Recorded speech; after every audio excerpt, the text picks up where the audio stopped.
Good morning everyone. As you all know, we are discussing the chapter chemical reaction and equation, and today's topic is writing a chemical equation. Chemical equation is a symbolic representation of a chemical reaction. जैसा कि आप सभी को पता है कि जो chemical equation होती है वो एक सिंबॉलिक रिप्रेजेंटेशन होती है किसी भी केमिकल रिएक्शन में, जिसमें हम सिंबल्स का यूज़ करके किसी भी रिएक्शन को हम मेंशन करते हैं। जैसे कि बेटा आपको यहाँ पे एग्जांपल में दिया गया है कि जब मैग्नीशियम और ऑक्सीजन एक साथ रिएक्ट करते हैं तो मैग्नीशियम ऑक्साइड बनाते हैं। अगर वर्ड्स में लिखेंगे तो हम लिखेंगे मैग्नीशियम प्लस ऑक्सीजन, फिर एरो लगा के मैग्नीशियम ऑक्साइड। लेकिन अगर हमें इसे इक्वेशन के फॉर्म में लिखना होगा तो हम लिखेंगे मैग्नीशियम का फॉर्मूला यानी Mg और ऑक्सीजन का फॉर्मूला यानी O2, और दोनों को जब हम रिएक्ट कराएंगे तो हमारा जो प्रोडक्ट है वो निकलेगा मैग्नीशियम ऑक्साइड यानी कि MgO, जैसा कि आपको यहाँ पे इक्वेशन में एग्जांपल में दिया गया है। Count and compare the number of atoms of each element on the left hand side and right hand side of the arrow। उसके बाद बेटा हमें क्या करना है, हमें दोनों साइड यानी कि रिएक्टेंट और प्रोडक्ट यानी कि लेफ्ट हैंड साइड और राइट हैंड साइड दोनों जगह की हमने नंबर ऑफ़ एटम्स को देखना है कि वहाँ पे जो एलिमेंट है उसके अंदर कितने एटम्स है। अगर वो नंबर ऑफ़ एटम्स दोनों साइड बराबर होते हैं यानी कि लेफ्ट हैंड साइड भी और राइट हैंड साइड भी, तो हमारी जो इक्वेशन है वो बैलेंस्ड है। और अगर ये नंबर ऑफ़ एटम्स दोनों साइड इक्वल नहीं होते हैं तो इसका मतलब ये है कि हमारी जो इक्वेशन है वो बैलेंस्ड नहीं है, वो अनबैलेंस्ड है। अब हम देखेंगे कि हम इक्वेशंस जो है केमिकल इक्वेशन जो है उन्हें कैसे बैलेंस करते हैं। Recall the law of conservation of mass that you have studied in class 9। अब आपको याद करना पड़ेगा वो लॉ जो आपने क्लास 9 में पढ़ा था, जिसे हम बोलते हैं law of conservation of mass. इसमें ये बोलता है मास can neither be created not destroyed in a chemical reaction. हमारा जो law of conservation of mass है वो कहता है कि ना ही मास को हम क्रिएट कर सकते हैं और ना ही हम मास को डिस्ट्रॉय कर सकते हैं किसी भी केमिकल रिएक्शन में।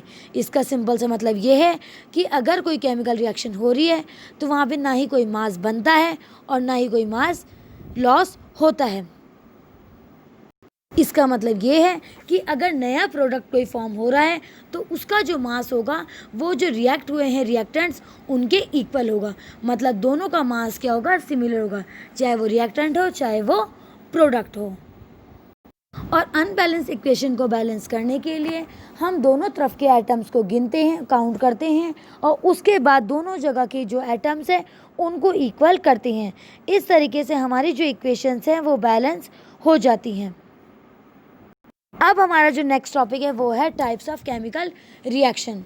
तो इसमें सबसे पहले हम डिस्कस करेंगे कॉम्बिनेशन रिएक्शन के बारे में। Calcium oxide reacts vigorously with water to produce liquid lime releasing a large amount of heat. बेटा यहाँ पर आपको एक रिएक्शन दी गई है जिसमें क्विक लाइम यानी कि कैल्शियम ऑक्साइड रिएक्ट कर रहा है वाटर के साथ और उसके बाद वो लिक्विड लाइम बना रहा है यानी कि कैल्शियम हाइड्रोक्साइड बना रहा है, एंड साथ ही साथ उसके साथ साथ काफ़ी सारी हीट को क्या कर रहा है, रिलीज कर रहा है। In this reaction calcium oxide and water combine to form a single product, calcium oxide. Such a reaction in which single product is formed from two or more reactant is called combination reaction।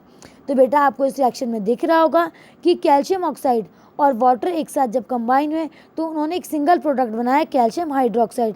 तो ऐसी reaction जिसमें single product बनता है जब दो reactant combine करते हैं तो इस टाइप की रिएक्शन को हम क्या बोलते हैं, कॉम्बिनेशन रिएक्शन बोलते हैं। यानी कि जब दो रिएक्टेंट मिलेंगे और एक प्रोडक्ट देंगे हमें तो वो रिएक्शन क्या होंगी, कॉम्बिनेशन रिएक्शन होंगी। कॉम्बिनेशन रिएक्शन के काफ़ी सारे एग्जांपल है, जैसे कि आपको यहाँ पे बर्निंग ऑफ कोल का दिखा रखा है कि जब C प्लस O3 जब कार्बन रिएक्ट कर रहा है ऑक्सीजन के साथ तो वो CO2 बना रहा है, जब हाइड्रोजन रिएक्ट कर रहा है ऑक्सीजन के संग तो वो H2O बना रहा है। तो इस तरीके की रिएक्शंस जिसमें दो चीज़ें रिएक्ट कर रही हैं और फिर एक चीज़ को बना रही हैं तो उस टाइप की रिएक्शंस को हम बोलते हैं कॉम्बिनेशन रिएक्शन। नेक्स्ट हमारे पास जो रिएक्शन है वो है डीकम्पोजिशन रिएक्शन। बेटा इस रिएक्शन में आपको दिख रहा होगा कि 2FeSO4 यानी कि फेरस सल्फेट को जब हम हीट करते हैं तो वो फेरस ऑक्साइड यानी Fe2O3 plus SO2 plus SO3 में अलग हो जाता है। तो इस रिएक्शन में आप देख रहे हैं कि एक चीज़ टूट के 2-3 अलग चीज़ों को बना रही है, तो इस टाइप की रिएक्शन को हम क्या बोलेंगे, डिकम्पोजिशन रिएक्शन बोलेंगे। जिसमें जब कभी भी आपको ऐसी रिएक्शन देखेंगे जिसमें एक चीज़ टूट के 2 या 3 अलग अलग पार्ट्स में डिवाइड हो रही है, 2 अलग अलग कंपाउंड में टूट रही है, तो उस टाइप की रिएक्शंस को हम बोलेंगे decomposition reaction. Now next reaction जो हमारे पास है वो है हमारी डिस्प्लेसमेंट रिएक्शन। बेटा इस यहाँ पे आपको एक रिएक्शन दी गई है जिसमें Fe कर रहा है रिएक्ट CuSO4 के संग, यानी कि जो आयरन है वो रिएक्ट कर रहा है कॉपर सल्फेट के संग, और उसके बाद फिर बन रहा है फेरस आयरन सल्फेट और कॉपर अलग हो रहा है। तो बेटा इन रिएक्शंस में क्या होता है, डिस्प्लेसमेंट रिएक्शन में क्या होता है कि जो ज़्यादा रिएक्टिव मेटल होता है वो अपने से कम रिएक्टिव मेटल को डिस्प्लेस कर देता है और अपनी जगह बना लेता है, एंड जो लेस रिएक्टिव एटम एलिमेंट होता है उसे अलग कर देता है। तो इसका सिंपल सी बात है इसमें, तो इसका मतलब ये है कि वो रिएक्शन जिसमें क्या हो रहा है, जो ज़्यादा रिएक्टिव मेटल है वो कम रिएक्टिव मेटल को डिस्प्लेस कर रहा है और उसकी जगह ले रहा है, तो उस टाइप की रिएक्शन को हम बोलते हैं डिस्प्लेसमेंट रिएक्शन। नेक्स्ट जो रिएक्शन है हमारे पास वो है हमारे पास double displacement reaction. Double displacement reaction में क्या होता है कि दोनों जो हमने कंपाउंड लिए हैं, ठीक है, जब वो एक दूसरे के संग रिएक्ट करते हैं और एक दूसरे की अलग अलग पोजीशंस ले लेते हैं, ठीक है, तो उस टाइप की रिएक्शंस को हम बोलते हैं डबल डिस्प्लेसमेंट रिएक्शन, क्योंकि उसमें डबल डिस्प्लेसमेंट होता है। जो दोनों का जो हाईली रिएक्टिव मेटल्स होते हैं वो अपनी अपनी जगह ले लेते हैं और अपनी जगहों को चेंज कर देते हैं, तो इस टाइप की रिएक्शंस को हम बोलते हैं double displacement reaction. And last हमारे पास जो रिएक्शन है वो है ऑक्सीडेशन एंड रिडक्शन रिएक्शन। इसको हम रिडॉक्स रिएक्शन भी बोलते हैं। ये वो रिएक्शंस होती है जिसमें ऑक्सीडेशन भी और रिडक्शन भी दोनों प्रोसेस साइमल्टेनियसली चलते हैं। यहाँ पे जैसा कि बेटा आपको यहाँ पे दिख रहा होगा CuO प्लस, जब CuO जो है वो जब हाइड्रोजन के संग रिएक्ट कर रहा है तो वो Cu प्लस H2O बना रहा है। एक तरफ हाइड्रोजन का एडिशन हो रहा है और दूसरी तरफ लॉस हो रहा है। उसी तरीके से एक तरफ ऑक्सीजन का एडिशन हो रहा है और दूसरी तरफ जो ऑक्सीजन है उसका रिमूवल हो रहा है। तो ये रिएक्शंस वो रिएक्शंस होते हैं जिसमें ऑक्सीडेशन का प्रोसेस भी प्लस रिडक्शन का प्रोसेस भी साथ साथ चलता रहता है। ऑक्सीडेशन का मतलब है ऑक्सीजन का ऐड होना एंड हाइड्रोजन का लूज होना। उसी तरीके से रिडक्शन का मतलब है हाइड्रोजन का ऐड होना एंड ऑक्सीजन का रिमूव होना। तो ऐसी रिएक्शंस जिसमें हाइड्रोजन क्या होता है, रिमूव होता है, ठीक है, मतलब एक तरफ क्या होगा, हाइड्रोजन ऐड होगा और दूसरी तरफ रिमूव होगा, एंड दूसरी तरफ ऑक्सीजन ऐड होगा एंड एक तरफ रिमूव होगा। तो ऐसी रिएक्शन जिसमें दोनों प्रोसेस एक साथ चलती हैं, यानी कि ऑक्सीडेशन भी और रिडक्शन भी, उनको हम रिडॉक्स रिएक्शंस बोलते हैं।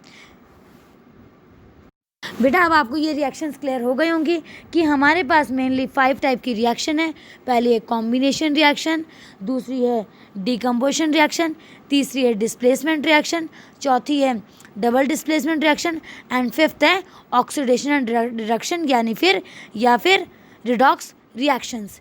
तो इन रिएक्शंस को जब भी हम इन रिएक्शंस को करेंगे तो हमें एक नई चीज़ मिलेगी। ओके, यहाँ पे बेटा आपको एक एग्जांपल और दिया गया है रिडॉक्स रिएक्शन का, जिसमें ZnO प्लस C है, ठीक है, और वो जब ZnO प्लस C रिएक्ट कर रहा है तो Zn प्लस CO दे रहा है। इस रिएक्शन में जो कार्बन है वो ऑक्सीडाइज हो रहा है, CO बना रहा है, ठीक है, एंड ZnO जो है वो रिड्यूस होकर Zn बन जा रहा है। उसी तरीके से अगर दूसरी रिएक्शन में हम देखें जो हमें दे रखी है MnO2 plus 4HCl gives MnCl2 plus 2H2O plus Cl2। इस रिएक्शन में भी क्या हो रहा है बेटा कि जो हाइड्रोजन है उसे तो क्या मिल रहा है, वो ऑक्सीजन को गेन कर रहा है, ठीक है, एंड दूसरी तरफ अगर हम देखें तो एक तरफ हाइड्रोजन जो है क्लोरीन से अलग हो रहा है एंड दूसरी तरफ वो O के संग ऑक्सीजन के संग जुड़ रहा है, और दूसरी जगह अगर यहाँ पे हम देखें MnO जो है O यहाँ से हट रहा है और H के संग जाकर मिल रहा है। तो दोनों ही प्रोसेसेस, दोनों ही रिएक्शंस में क्या हो रही है, रिडॉक्स रिएक्शंस हो रही है, यानी कि ऑक्सीडेशन और रिडक्शन का प्रोसेस साइमल्टेनियसली यानी कि साथ साथ हो रहा है। Okay, that's all for today. Thank you everyone.